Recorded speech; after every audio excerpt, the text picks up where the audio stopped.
Party పెట్టాను. దాని పేరు జనసేన, సామాన్యుల సేన, మన భారతదేశపు సేన. కానీ అందరూ కలిసి రాష్ట్రాన్ని విభజించిన తీరు నాకు నచ్చలేదు. బెదిరించే వాళ్ళ మీ అయ్యే జాగీరా తెలంగాణ 100% భూమిపుత్రులు జాగిరే కదా, దాన్ని ఎవడు కాదన్నారు. ఇప్పుడు దాకా నిర్ణయించుకోవాలా, నేను ఇప్పుడు దాకా నిర్ణయించుకోవాలా. మీరు అంటున్నారు కాబట్టి చెప్తున్నా, తెలంగాణలో జనసేన ఉంటుంది, నేను పోటీ చేస్తా.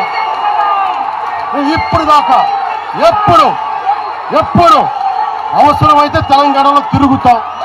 ఇక్కడున్న మా నాయకులు ఎవరు పోటీ చేయట్లేదు కదా, ఇక్కడున్న ఆంధ్ర నాయకులు ఎవరు ఎక్కడ వెళ్ళట్లేదు. అక్కడ కూర్చున్నది పూర్తి తెలంగాణ బాన్ అండ్ బ్రాట్. అది విప్లవ సాహిత్యం చదివాను, అప్పుడు చదివాను తెలంగాణ సాయుధ పోరాటం గురించి.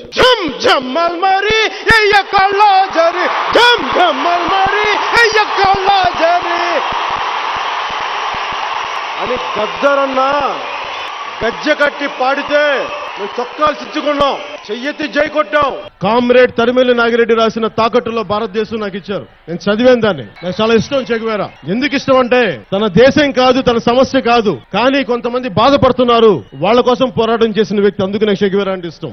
చిన్నప్పుడు ఒక టీన్స్ లో ఈ ఉద్యమాల వైపు వెళ్ళిపోదాం అనుకునేవాడిని. మాకు భావజాలం ప్రకారం మేము చేసే ప్రజా పోరాటాలు కానీ భావనా పరంగా మేమందరం ఒకే ఆలోచన విధానంతో ఉంటాం. అది మమ్మల్ని కలిపింది. నా కులం ఉంది, నాకెక్కడ మతం ఉంది. నా కూతురు క్రిస్టియన్ అబ్బా. నా కూతురు తల్లి తన మతాచారం ప్రకారం నా కూతుర్ని రష్యన్ ఆర్థడాక్స్ చర్చ్ లో బాప్టైజ్ చేస్తానంటే సంతోషంగా చేయించమన్నాను. ఎందుకంటే నాకు భగవంతుడు ఏ రూపంలో నాకు ఒకటే భగవంతుడు. నేను పుట్టింది హిందూ ధర్మంలో పుట్టాను, హిందూ మతంలో పుట్టాను, హిందూని పూజిస్తాను. నా కూతురు క్రిస్టియానిటీని పుట్టింది, జీసస్ ని పూజిస్తుంది. అలాంటి నాకు కులం, మతం, ప్రాంతం అంటగడితే అరికాల నుంచి తలెత్తి దాకా నా కోపం వస్తుంది. ఓం నమో నారాయణ. సగటు భారతీయుడిగా, సగటు హైందవ ధర్మాన్ని పాటించే హిందువుగా నేను మీ ముందుకు వచ్చాను. నా హైందవ సనాతన ధర్మాన్ని ఆరాధిస్తాను. చిన్నప్పటి నుంచి, పొద్దున్న లేచినప్పటి నుంచి రాత్రి పడుకునే దాకా మా ఇంట్లో రామనామం ఉండేది, రామ జపం ఉండేది మా ఇంట్లో. నేను కనుక సనాతన ధర్మం కోసం నేను పోరాటం చేస్తే చచ్చిపోవడానికి సిద్ధం. నేను చంద్రబాబు గారు ఆయన చాలా మంచి వ్యక్తి. బాబు వస్తే జాబ్ వస్తుంది. ఆ ఉన్న ఒక్క జాబు వాళ్ళ బాబుకి వెళ్ళిపోయింది, ముఖ్యమంత్రి గారు బాబుకి వెళ్ళిపోయింది. ఇంకెవరికి ఏ బాబులకి ఉద్యోగాలు రావు. మీరు చేసే దోపిడీలు విని అది మీకు తప్పుతోవలాగా ఉంది, కానీ నాకు అది సన్మార్గం, అది మీదేమో దుర్మార్గం. మీ దోపిడీలను చూసి ఇసుక మాఫియాలను చూసి తెలుగుదేశం పార్టీ భావజాలం అంటే వాళ్ళు తెలియదు, ఇలా చూస్తారు. మా భావజాలం ఏంటంటే అమరావతిలో 40,000 ఎకరాలు మనం తొక్కేద్దాం, ఇది వాళ్ళ భావజాలం. అంటే మాకు జెండాలు కట్టడానికి మేము మా వాళ్ళు కావాలా, మీ ఎజెండాలు మోయడానికి మేము కావాలా, మీ ప్రభుత్వాలు నిలబెట్టడానికి జన సైనికులు కావాలా. ఫ్లెక్సీలు చించేస్తున్నారు, జన సైనికులను బెదిరిస్తున్నారు. పెందుర్తిలో కూడా మా వాళ్ళని బెదిరిస్తే నేను మెత్తడి వ్యక్తినే, శాంత స్వభావాన్ని, తగ్గి మాట్లాడతాను, తల వంచుతాను, అవసరమైతే తల కూడా తీస్తాను, మర్చిపోకండి. ఎలక్షన్లు వస్తే బూతుల దాకా వెళ్ళి తెలుగుదేశం గుండాలని, మిగతా పార్టీల గుండాలని ఆప్ చేసి జనసేనకి గుద్దేలా చేస్తే అప్పుడు పవన్ కళ్యాణ్ సీఎం అవుతాడు. సముద్రం ఒకరి కాళ్ళ దగ్గర కూర్చొని మరగదు, తుఫాను కొంత చిత్తం మనడం మెరగదు, పర్వతం ఎవ్వడికి వంగి సలాం చేయదు, జనసేన ఎవరికి తల వంచదు. ఈ రోజు నేను నిర్ణయం తీసుకున్నాను, జనసేన తెలుగుదేశం కలిసి వెళ్తాయి వచ్చే ఎన్నికల్లో. మా ఇద్దరి భవిష్యత్తుకు సంబంధించింది కాదు. ఈ రోజు ఇంత అనుభవం ఉన్న వ్యక్తి, బిల్ క్లింటన్ తీసుకొచ్చే బిల్ క్లింటన్ లాంటి వ్యక్తితో, బిల్ గేట్స్ లాంటి వ్యక్తులతో, ఇలాంటి అందరితో కలిసి ఒక సైబరాబాద్ ఒక సిటీకి రూపకల్పన చేసిన వ్యక్తి ఈ రోజు రాజమండ్రి సెంట్రల్ జైల్లో ఉండాలి. నిజంగా చాలా బాధపడాలి మనం. చంద్రబాబు గారు ఆయన రాజకీయవేత్త, ఆయన క్రిమినల్ కాదు. ఆయన ఒక సుదీర్ఘమైన అనుభవం ఉన్న నాయకులు కావాలి. 4 దశాబ్దాల అనుభవం, అభివృద్ధి మీద అపారమైన అవగాహన, పెట్టుబడులు తెచ్చే సమర్థత, ప్రతిభ శ్రీ నారా చంద్రబాబు నాయుడు గారికి. ఆయన నాయకత్వం చాలా అవసరం. ఎన్డీఏ కూటమి తరపు నుంచి ముఖ్యమంత్రి అభ్యర్థిగా శ్రీ నారా చంద్రబాబు నాయుడు గారి పేరుని జనసేన పార్టీ పక్షాన నుంచి నలిగిపోయారు. జైల్లో చూశాను ఆయన.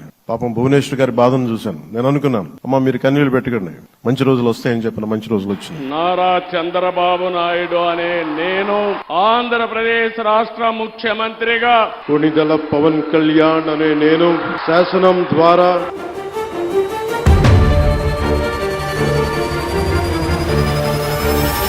సినిమాల మీద కూడా నాకు ఆసక్తి లేదు, ఆసక్తి పోతుంది. దానికి కారణం మీరు నన్ను తిట్టదు.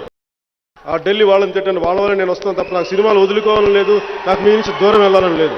నేను మోదీ గారికి భజన చేయను, అది అర్థం చేసుకోండి. ఎక్కడైతే బీజేపీ రాష్ట్రాన్ని విడగొట్టాలని నిర్ణయించుకుందో అదే కాకినాడలో మొదటి మీటింగ్ పెడతాను. Respected sirs of BJP and Congress of the national party, sir, we are deeply hurt. You are not able to see our angst, our pain, our agony, our anger, our tears. Maybe we are not within your vicinity as you are in up north and we are in down south. Down south. Maybe that's why we are not able to be in your vicinity. I, Pawan Kalyan, the president of Janasena Party, representing Seemandra people, all of us together we will make sure we will be in your vicinity. We will come into your vicinity and we will fight for our rights, rights. జై హింద్. వాళ్ళకి అర్థమయ్యేలాగా హిందీ భాషలో చెప్దాం. హమ్ లడేంగే, హమ్ లడేంగే, జీత్నే తక్ లడేంగే. ఇదే slogan తీసుకోండి. లడేంగే, లడేంగే, హమ్ జీత్నే తక్ లడేంగే. This is the message to central government. If you don't give special status, జై హింद. माननीय वेंकैया नायडू जी, आप और आपके बीजेपी पार्टी ने के दिया दोनों हाथों में लड्डू, बहुत बड़ा मोतीचूर का लड्डू. 3-4 సంవత్సరాలుగా స్పెషల్ స్టేటస్ ఇస్తాం తీపి కబురు వస్తుంది అంటే 2 లడ్డూలు ఇచ్చారు. ఏం నాయనా లడ్డూ తింటావా అని. అరే ఒక 3 సంవత్సరాలుగా మీరు ఇచ్చిన ఈ పాచిపోయిన లడ్డూలు ఎవరికి కావాలి? నేనంటే మోదీ గారి దత్తపుత్రుడంట. అరే మా సొంత అన్నయ్య చిరంజీవి గారిని కాదని వచ్చినోండి, నాకు మోడీ గారితో దత్తపుత్రుడు. ఏం మాట్లాడుతున్నాడు? నాకు మోడీ గారి మీద ఏ మోసం లేదమ్మా, నాకు ఆయనంటే భయం లేదు, ఏమీ లేదు. We're going to see Modi ji to rule this country for 15 years and it's happening, sir. Modi ji, you truly inspired the nation. As long as you are the Prime Minister of this country, our country will never bow down to anyone, sir. The mighty Himalayas will never bow down like that. Under your leadership, Bharat will never bow down, and we really take pride under your leadership, to work under your leadership, sir. I support Shri Narendra Modi ji as the leader of the NDA parliamentary party. और ये जो यहाँ दिखता है ना पवन, ये पवन नहीं, ये आंधी है.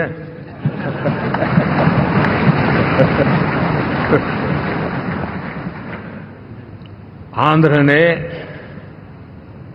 इतना बड़ा हमारे प्रति जनमत दिया है. हिंदुस्तान के लिए एक సామాన్య మానవికి వికాస్ కి जो जिजीविषा है. అంటే మీకు ఉత్తరాది ప్రాబల్యం బలంగా ఉండాలి, ఎందుకంటే మిగతా కంట్రీని కంట్రోల్ చేయాలి. దక్షిణాది రాష్ట్రాలు మీకు ఎప్పుడు చిన్న చూపుగా బానిసలుగా ఉండాలి. ఇదేనా మీ ఆలోచన విధానం? దక్షిణాది రాష్ట్రాలు అన్న దానికి కారణం ఏంటంటే, I'm very clear about what I'm saying. We love our mother land, we bow to our mother land, we respect our mother land. But if you keep on degrading the Dravidian culture, definitely will rise our voice against north Indian elite leadership.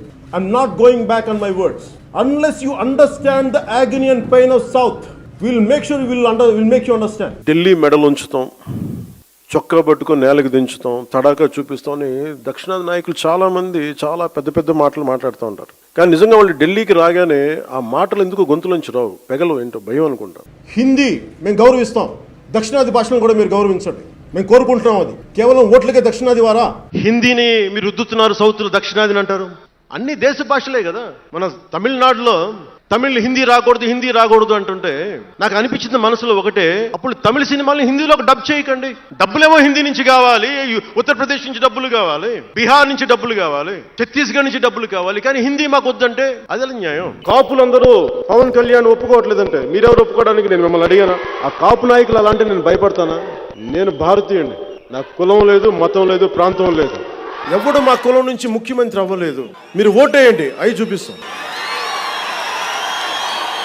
కానీ మీరు కాపులకి, ఎందుకంటే కాపులు చాలా నిర్ణయాత్మకమైన శక్తి. కాపులని పెద్దన్న పాత్ర వహించమన్నానంటే కాపులకి ఏ రోజు నిలబడి నేను చెప్పాను. అసలు నాకు ఎంత విసుకొస్తుంది, మీరు ఎందుకు ఇంత దిగజారు. నేను ఎప్పుడు వచ్చింది ఒక కులం కోసం రాలా. నేను మొన్న తమిళ్ పాలిటిక్స్ చూస్తున్నా ఈ మధ్యన. వాళ్ళు ఎంత సుఖంగా చేశారా పాలిటిక్స్, ఎంత సుఖంగా చేశారు. నాకు అసూయ కలిగేంత సుఖంగా చేశారు. నేను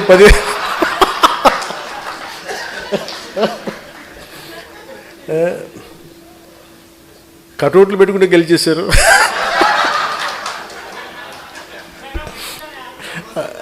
అలాగే కటౌట్లు హలోగ్రామ్స్ పెట్టుకుంటే బాగుంది. అలాగే చక్కగా సీఎంలు అయిపోయారు. నన్ను 15 సంవత్సరాలు రోడ్డు మీద దేకిచ్చినా కానీ